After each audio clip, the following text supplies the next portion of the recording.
Well, we are Crown Winery, and actually before we were a winery, we used to be a dairy farm. So there was cows and chickens and hogs everywhere. And in 2005, there was this couple that purchased the property, and they got it thinking that they were going to keep it as a dairy farm. However, they love to drink all things, especially wine. And when they had this land, they said, all this livestock is here, this ground is so fertile, I bet we can plant some crops here. What do we want to plant? Okay, let's plant some grapes. But they had to figure out, what can we grow in this soil here?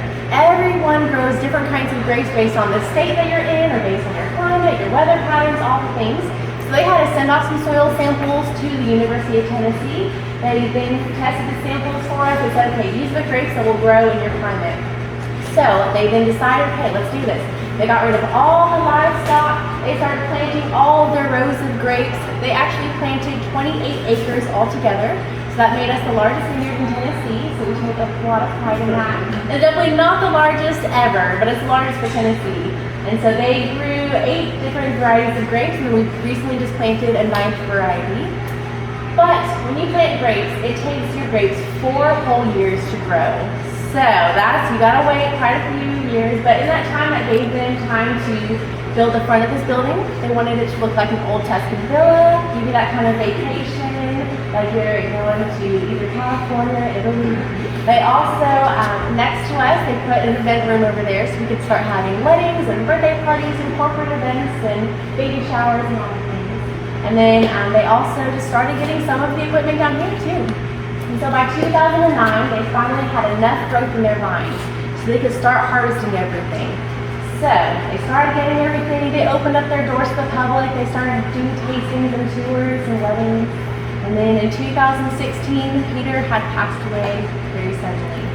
And Rita just could not take care of this place on her own. So unfortunately, she did have to put it up on the market. And it sat on the market for an entire year. And this place just kind of sat empty for that whole year. We started losing our customers, our employees, our vineyard wasn't being taken care of, and that can be very scary for your vines, for sure. If they're not being taken care of, they can then die off on you, and that's the whole business here. And so in 2017, there was a new couple that took over. It was Dawn and Scott Pollard, it's a husband and wife. Dawn was the one that was checking you guys in at the counter, and then her husband Scott is around here today He's bottling some wine today, but also making some pizzas for us as well. So we're all over. Faller. Fallert. Yeah, they're from Missouri. So they had purchased this place not knowing anything about making the wine, but they knew about drinking wine. So they said, we love wine and we love people. So we want to combine those two together. We want to add some tables and chairs so that way people can actually come and stay for a while. We want to get friendly. This is Scott and this is Bill. They're going to be doing some wine bottling for us today. We'll get to see them in the bottling room in just a little bit. But they got this place, they also said, hey, we want to start making some pizzas here too. Pizza and wine goes great together. And we also, again, we want to create an experience, have people out here for lunch and dinner. And they open up to the public again. So they have put a lot of work in the past 4.5 years they've owned this place. They also have really had to take care of the vines as well. Like I said, it's very important to your overall business. And also they said the vines that are growing, those make good grapes. However, the wines that were on the menu with the original owners, we want to tweak those a little bit. Everyone has different taste buds. Even y'all were saying some of y'all like sweet wine, some of y'all like dry wine, or maybe you want in between.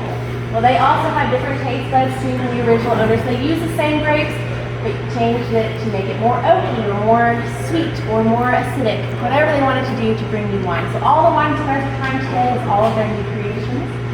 So, welcome to Crown Winery. Y'all are here with us. We are going to tell you guys about our winemaking process and about our wines itself and all that. And I'm glad you guys are here with us.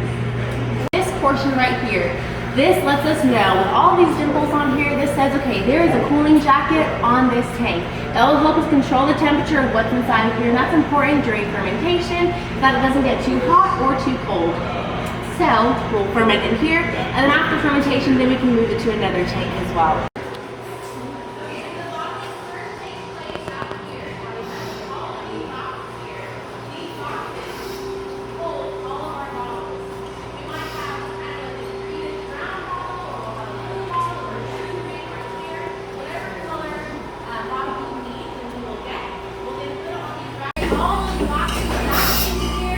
I know that's not exciting for you. And you guys are lucky because we are probably only bottling about one out of every, 50 tours. So most tours don't get to see bottling. But I'm going to cork the bottle now, so I simply push it. There's a little wire switch here you can probably barely see. But I simply push the bottle against the switch, and this rod here is going to drive a cork down into the bottle. See that? So I'll do one here. Okay, and then the next step, we're going to take one of these really thin plastic capsules. I know this thing's delay in it. It's a really thin plastic capsule, but it's made of plastic, so how do you think we get that tied on there? Heat. Heat, yeah, very good. So we have this little block here that's a heat chamber.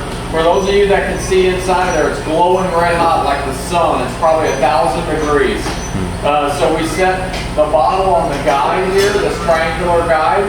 We shove it up in there for 2 seconds and let it back, and look, it's sealed. I mean, it doesn't really serve the function of sealing it, but it's shrank.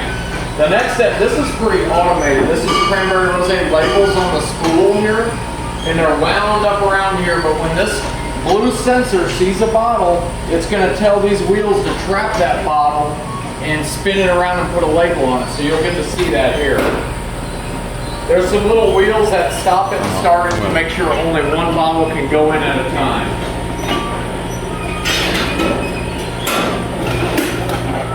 I'll send a few of them so you guys can take turns watching it if you want.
My name's Scott Fowler. I'm one of the owners at Crown Winery. We're in Humboldt, Tennessee.